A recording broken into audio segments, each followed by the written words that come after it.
بسم اللہ الرحمن الرحیم۔ امید ہے جنت طلبہ آپ سب خیر و عافیت کے ساتھ ہوں گے۔ آج ہم اقبال کی نظم کے ساتھ حاضر ہیں اور آج ہم جو موضوع ڈسکس کرنے جا رہے ہیں وہ ہیں دعا۔ ٹھیک ہے، اقبال کی نظم مسجد کرتبہ میں لکھی گئی نظم دعا کو انشاءاللہ تعالی آج کی کلاس میں ہم ڈسکس کریں گے اور اشعار کی تشریحات آپ تک پہنچ جائیں گے۔ ٹھیک ہے، اشعار کی تشریحات آپ تک پہنچانے سے پہلے اس نظم کی تاریخ کے بارے میں میں آپ کو تھوڑا سا بتا دوں۔ ٹھیک ہے، اس نظم کی تاریخ یہ ہے کہ اقبال جب 32ویں گول میز کانفرنس میں شرکت کے لیے لندن گئے تو وہاں سے فراغت کے بعد انہوں نے ہسپانیہ کا بھی دورہ کیا۔ تاریخی اعتبار سے ہسپانیہ جن دنوں مسلمان سلاطین کے زیر نگین تھا تو اس کی عظمت انتہائی عروج پر پہنچ گئی تھی۔ مسلمان سلاطین نے کرتبہ کو اپنا دارالحکومت قرار دیا تھا۔ یہ نظم علامہ نے کرتبہ کی جامع مسجد میں بیٹھ کر تخلیق کی۔ یہ مسجد مسلمانوں کے زوال کے بعد عیسائی حکمرانوں نے گرجا میں تبدیل کر دی تھی۔ اس المیے کے اثرات اقبال کی اس نظم میں جا بجا موجود ہیں۔ چنانچہ وہ کہتے ہیں کہ عشق حقیقی جب اپنی انتہا پر پہنچتا ہے، ٹھیک ہے، تو جگر کا لہو بھی آہ و فریاد میں ڈل جاتا ہے۔ ٹھیک ہے، یہی آہ و فریاد میری نماز اور وضو کا روح دار لیتی ہے۔ تو ٹھیک ہے، تو یہ ہے اس نظم کی تاریخ۔ اب آپ آتے ہیں شعر کی طرف، دیکھ لیں۔ ہے یہی میری نماز، ہے یہی میرا وضو، میری نواؤں میں ہے میرے جگر کا لہو۔ ٹھیک ہے، سب سے پہلے ہم شاعر کا تعارف یا نظم شاعر کا حوالہ یعنی علامہ محمد اقبال، لیکن آپ یہاں پر 3 سے 4 لائن نکلیں گے۔ ٹھیک ہے، حوالہ نظم یعنی نظم دعا، اقبال کی نظم دعا سے لیا گیا یہ شعر۔ ٹھیک ہے، لغت دیکھ لیں۔ لہو کے معنی کیا ہے؟ خون کو کہتے ہیں۔ جگر کا لہو یعنی خون جگر۔ نوا کسے کہتے ہیں؟ نوا کے معنی آواز کے ہیں۔ نوا کے معنی کیا ہیں؟ آواز کے۔ ٹھیک ہے، لغت ہم نکل لیا۔ آپ مفہوم دیکھ لیں۔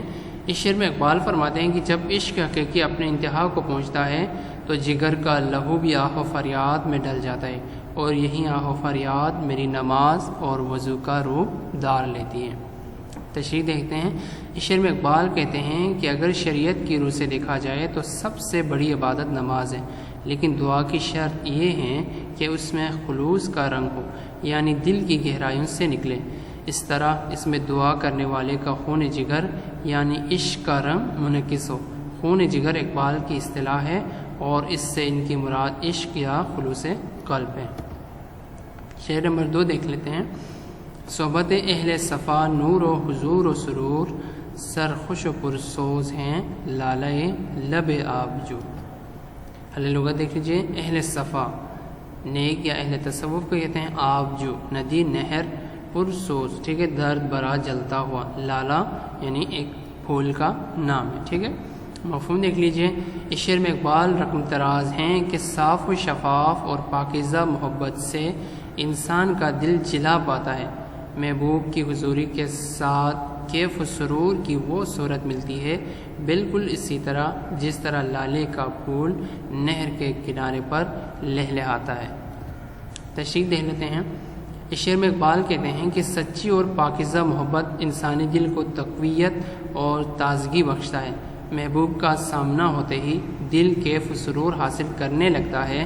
اقبال یہاں تشبیہ سے کام لیتے ہوئے کہتا ہے کہ جس طرح نہر کے کنارے لالے کا پھول لہراتا رہتا ہے اور لہریں اس کو مزید تازگی و فرحت اور سوز بخشتی رہتی ہیں، بالکل اسی طرح محبوب کا سامنا ہوتے ہی دل بھی سکون و اطمینان کی نئی منزلیں طے کر لیتا ہے۔ ٹھیک ہے، ایک بات یہاں پر واضح کرتا چلوں کہ یہاں پر محبوب سے مراد اللہ تعالیٰ کی ذات ہے، جس کے بارے میں اقبال کہہ رہے ہیں کہ جب اللہ تعالیٰ کی ذات کے قریب ہو جاتے ہیں تو انسان کو سکون میسر آتا ہے۔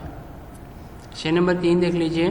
راہ محبت میں ہے کون کسی کا رفیق، ساتھ میرے رہ گئی ایک میری آرزو۔ راستے کو کہتے ہیں رفیق، دوست کو کہتے ہیں آرزو، تمنا یا خواہش کو کہتے ہیں۔ ٹھیک ہے، مفہوم دیکھ لیجئے۔ محبت کے راستے میں کوئی کسی کا ساتھ دینے کے لیے تیار نہیں ہوتا، اسی طرح راہ محبت میں کوئی کسی کا ساتھ نہیں دے سکتا۔ تشریح دیکھ لیجئے۔ اقبال راہ محبت کی مشکلات کا تذکرہ کرتے ہوئے کہتے ہیں کہ محبت کی راہیں اس طرح سنگلاخ ہوتی ہیں کہ اس میں بے انتہا محبت کرنے والے عزیز و اقارب بھی ساتھ چھوڑ جاتے ہیں۔ چنانچہ بقول اقبال محبت میں کوئی بھی کسی کا ساتھ نہیں دے سکتا، لیکن عشق کا جذبہ آرزو میں ڈھل کر انسان کو اس کی منزل تک پہنچنے میں مددگار ثابت ہوتا ہے۔ شعر نمبر 4 دیکھ لیجئے۔ میرا نشیمن نہیں درگئے میر و وزیر، میرا نشیمن بھی تو شاخ نشیمن بھی تو۔ نشیمن کہتے ہیں گونسلے کو، درگاہ یعنی درگاہ دربار کو کہتے ہیں، شاخ نشیمن ٹھکانہ ہے وہ شاخ جس پر گونسلہ ہو، ٹھیک ہے۔ مفہوم دیکھ لیتے ہیں۔ اقبال فرماتے ہیں کہ اللہ میرے دل میں امیروں اور وزیروں کے لیے کوئی جگہ نہیں ہے، میرے لیے تو آپ کی ذات ہی سب کچھ ہے۔ تشریح دیکھ لیجئے۔ اس شعر میں اقبال خدائے عز و جل سے مخاطب ہو کر کہتا ہے کہ میرے دل میں امیروں وزیروں یعنی دنیاوی شان و شوکت والوں کے لیے کوئی گنجائش نہیں ہے۔ اے اللہ میرے لیے تو ہی سب کچھ ہے، میری منزل بھی آپ ہیں اور راہ منزل بھی آپ ہی ہیں۔ شعر نمبر 5 دیکھ لیجئے۔ تجھ سے گریباں میرا مطلع صبح نشور، تجھ سے میرے سینے میں آتش اللہ ہو۔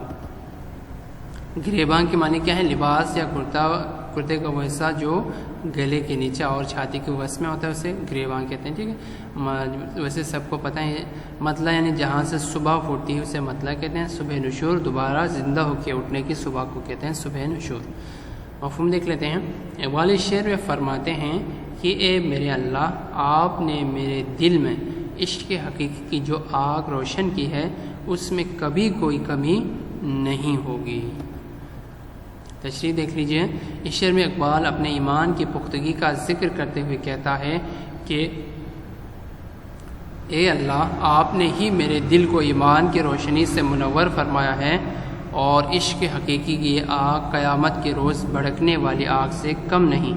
یہی وجہ ہے کہ میرا دل اللہ کے حرارت کی آماجگاہ بنا ہوا ہے۔ شعر نمبر 6 دیکھ لیجئے۔ تجھ سے میری زندگی سوز و تب و درد و داغ، تو ہی میری آرزو، تو ہی میری جستجو۔ حل لغت دیکھتے ہیں۔ سوز و تب کہتے ہیں تپش یا دکھ کو، آرزو خواہش کو کہتے ہیں، جستجو کے معنی کوشش کے ہیں۔ مفہوم دیکھ لیجئے۔ اس شعر میں اقبال اللہ سے مخاطب ہو کر فرماتا ہے کہ اللہ تیرے ہی دم سے میرا دل ایمان کی روشنی سے منور ہے اور تیری آرزو عشق بن کر مجھ میں سما گیا ہے۔ تشریح دیکھ لیجئے۔ اس شعر میں اقبال اللہ تعالیٰ سے مخاطب ہو کر فرماتے ہیں کہ مولائے کائنات تیرے ہی دم سے میری زندگی سوز و درد اور داغ کے علاوہ روشنی کا مظہر بنی ہوئی ہے، جو میرے عشق میں آرزو بن کر ایسا بس گیا ہے اور یہی جستجو کا حامل بن جاتا ہے۔ شعر نمبر 7 دیکھ لیجئے۔ پاس اگر تو نہیں شہر ہے ویراں تمام، تو ہیں تو آباد ہیں اجڑے ہوئے کاخ و کو۔ ویران کے معنی غیر آباد کو کہتے ہیں، آباد یعنی مقیم یا ساکن، اجڑنا ویران ہو جانا۔ کاخ و کو کے معنی کیا ہے؟ محلے اور گلی کوچے کو کہتے ہیں۔ مفہوم دیکھ لیتے ہیں۔ اس شعر میں علامہ اقبال عشق حقیقی کے صفات بیان کرتے ہوئے کہتا ہے کہ قرب الہی سے انسان عظمت و بلندی سے ہمکنار ہو جاتا ہے۔ تشریح دیکھتے ہیں۔ اقبال فرماتے ہیں کہ یہ آقا، یہ تیری ہی یاد ہے جس کے بغیر ہر سو ویرانی ہی ویرانی نظر آتی ہے، اور جب مجھے تیری قربت کا احساس ہوتا ہے تو اجڑے ہوئے محلات اور سنسان گلی کوچے بھی آباد اور درخشاں نظر آتے ہیں۔ مراد اقبال کی یہ ہے کہ قرب الہی سے انسان عظمت و بلندی سے ہمکنار ہوتا ہے، اس کے برعکس عشق الہی اور اس کی معرفت نہ ہو تو پورا ماحول اجاڑ و سنسان بن کر رہ جاتا ہے۔ یعنی عشق الہی سب سے زیادہ اہمیت کے حامل ہیں۔ اگر عشق الہی نہیں ہے تو زندگی میں کسی چیز کی کوئی اہمیت نہیں ہے۔ شعر نمبر 8 دیکھ لیجئے۔ پھر وہ شراب کہن مجھ کو عطا کر کے میں ڈھونڈ رہا ہوں اسے توڑ کے جام و سبو۔ کہن کہتے ہیں پرانا، شراب کہن یعنی پرانے لوگ۔ نظم میں شراب کہن سے مراد پرانے لوگ ہیں، ہمارے آباء و اجداد۔ جام ٹھیک ہے، شراب کو کہتے ہیں، سبو پیالے کو کہتے ہیں۔ مفہوم دیکھ لیتے ہیں۔ اس شعر میں اقبال اس خواہش کا اظہار کر رہے ہیں کہ اللہ وہ جذبات اور ایمان کی حرارت دل میں پیدا کر دے جس کے نور سے ہمارے آباء و اجداد کے سینے روشن تھے۔ ٹھیک ہے، یعنی ہمارے آباء و اجداد کے سینوں میں جو روشنی روشن تھے، جو ان کے سینوں کو جلا بخشتے تھے، وہی روشنی ہمارے دلوں میں بھی پیدا کر دیں۔ اقبال یہ کہہ رہے ہیں۔ تشریح دیکھ لیتے ہیں۔ اے مالک، میں نے جدید تہذیب کے تمام لوازمات سے قطع تعلق کر لیا ہے، مجھے وہی جذبہ عشق نواز دے جو میرے اسلاف کا ورثہ ہے، کہ سب کچھ چھوڑ کر میں تو عشق الہی میں جذب ہو چکا ہوں اور محض تیری ہی تلاش میں مصروف ہوں۔ شعر نمبر 9 ہے، چشم کرم ساقیہ دیر سے ہیں منتظر، جلوتیوں کے صبح خلوتیوں کے کدو۔ ٹھیک ہے، لغت دیکھ لیجئے۔ خلوتیوں کے کدو یعنی چھپ کے پینے والوں کے برتن، یعنی چھپ کر عبادت کرنے والے لوگ، نظم میں یہ مراد ہے۔ ساقی پلانے والے کو کہتے ہیں، صبح یعنی پیالہ مٹکا یا جام کو کہتے ہیں، منتظر انتظار کرنے والا، جلوتی کے صبح یعنی بظاہر شراب پینے والے کا برتن، لیکن نظم میں اس سے مراد ہے جو نا سب کے سامنے نماز روزہ اور عبادت کرنے والے لوگ۔ خلوتیوں کے کدو یعنی اکیلا یا تنہا۔ ٹھیک ہے، خلوتی کیا ہے؟ خلوت، لفظ خلوت سے نکلا ہے، یعنی تنہا یا اکیلا۔ مفہوم دیکھ لیجئے۔ اس شعر میں اقبال نے دعائیہ انداز میں تمام مسلمانوں کی نمائندگی کرتے ہوئے کہا ہے کہ اللہ، تمام امت مسلمہ تیری نظر کرم کے محتاج ہیں۔ ٹھیک ہے، تمام مسلمان آپ کے نظر کرم کے محتاج ہیں۔ ابھی جو نا ہمیں وہ جو نا ہمارے کھوئے ہوئے اس مقام کو، اس عظمت کو ہم دوبارہ سے حاصل کر سکتے ہیں۔ تشریح دیکھ لیتے ہیں۔ اس شعر میں خدا سے دعا کی گئی ہے اور ساتھ ہی مسلمانوں کے مختلف طبقوں کے بارے میں کہا گیا ہے کہ وہ سب تیری نظر کرم کے محتاج ہیں۔ اے اللہ، جب تک جو نا آپ کا نظر کرم ہم پر نہ ہو تب تک ہم راہ حق پر گامزن نہیں رہ سکتے، لہٰذا آپ کی مدد ہمارے لیے ناگزیر ہے، یعنی سب سے زیادہ ضروری ہے۔ شعر نمبر 10 دیکھ لیجئے۔ تیری خدائی سے ہے میرے جنوں کو گلا، اپنے لیے لامکاں میرے لیے 400۔ جنوں کے معنی کیا ہے؟ پاگل یا سودائی کے ہیں۔ گلا شکایت کو کہتے ہیں، لامکان جس کا کوئی گھر نہ ہو، 400 یعنی ہر طرف۔ مفہوم دیکھ لیجئے۔ اس شعر میں اقبال اللہ سے شکوے کے انداز میں رقم تراز ہیں کہ رب، آپ کے اختیارات تو لامحدود ہیں، یعنی اللہ آپ کے اختیارات تو لامحدود ہیں، جبکہ انسان اللہ کے نائب ہونے کے باوجود ایک مختصر جغرافیے تک محدود ہے۔ تشریح دیکھ لیتے ہیں۔ اس شعر میں جو نا علامہ اقبال جو نا کا لہجہ قدر تبدیل ہو گیا ہے۔ یہاں وہ مالکی حقیقی سے یعنی اللہ تعالیٰ کی ذات سے جو نا شکایت کرتے ہوئے نظر آتے ہیں کہ وہ خود تو لامکاں ہیں، یعنی جس کا کوئی گھر نہ ہو، اور افلاک و کائنات پر اس کی اجارہ داری ہے، یعنی پوری دنیا پر اللہ تعالیٰ کی حکومت ہے، جبکہ انسان کو اپنا نائب بنا کر بھیجنے کے باوجود زمین کے ایک مختصر علاقے تک محدود کر دیا ہے۔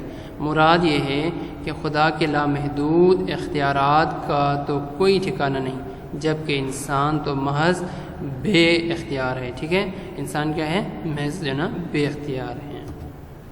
شعر نمبر 11 ہے، فلسفہ و شعر کی اور حقیقت ہے کیا، حرف تمنا جسے کہہ نہ سکیں روبرو۔ فلسفہ وہ علم جو کسی شے کی ماہیت اور اسباب و علل پر بحث کرتا ہے۔ حقیقت یعنی سچائی کو کہتے ہیں، تمنا خواہش کو کہتے ہیں، روبرو یعنی آمنے سامنے۔ مفہوم دیکھ لیجئے۔ اقبال کہتے ہیں کہ فلسفہ اور شعر کی تعریف محض اتنی ہے کہ اس میں یعنی اپنے دل کی بات کھل کر بیان نہیں کی جا سکتی، بلکہ مختلف پیرایوں اور علامتوں کا سہارا لیا جاتا ہے۔ ٹھیک ہے، کیا کہہ رہے ہیں؟ فلسفہ یعنی وہ علم جو مختلف کسی چیز کی ماہیت کے بارے میں بحث کرتے ہیں، یعنی اس علم کو سب سے زیادہ کسی چیز کی حقیقت کا انکشاف کرنے کے لیے ہم سب سے زیادہ جو ہے بہتر جانتے ہیں، لیکن اقبال یہاں کہتے ہیں کہ فلسفہ بھی جو ہے کسی چیز کی حقیقت کو صحیح معنوں میں بیان نہیں کر سکتے۔ تشریح دیکھ لیجئے۔ اس شعر میں اقبال نے 2 علوم فلسفہ اور شاعری کی حقیقت بیان کی ہے۔ دراصل عمومی زندگی میں ان 2 علوم کو کسی بھی معافی الضمیر کو بیان کرنے کے لیے سب سے اعلیٰ ذریعہ تصور کرتے ہیں، لیکن اقبال کہتے ہیں کہ فلسفہ اور شاعری میں بھی اپنی دلی کیفیات کا اظہار کھل کر نہیں کر سکتے، بلکہ یہاں مختلف علامتوں اور کناروں کا سہارا لیا جاتا ہے۔ بہت خوبصورت شعر ہے۔ ٹھیک ہے، یہ شعر پیپر کے نقطۂ نگاہ سے بھی امپورٹنٹ ہے، تو اس تشریح کو آپ اچھے سے یاد کر لیجیے گا۔ یہیں پر نظم کے اشعار کی تشریحات مکمل ہو جاتی ہیں۔ امید ہے اشعار کی تشریحات آپ کو سمجھ میں آ گئی ہوں گی۔ اگر کوئی چیز جنہیں نہیں سمجھ آئی تو آپ مجھ سے پوچھ سکتے ہیں۔ ٹھیک ہے، انشاءاللہ آپ کے سوالات کے جوابات انشاءاللہ آپ کو مل جائیں گے۔ آپ سب اپنا خیال رکھیں۔ وما علینا الا البلاغ المبین۔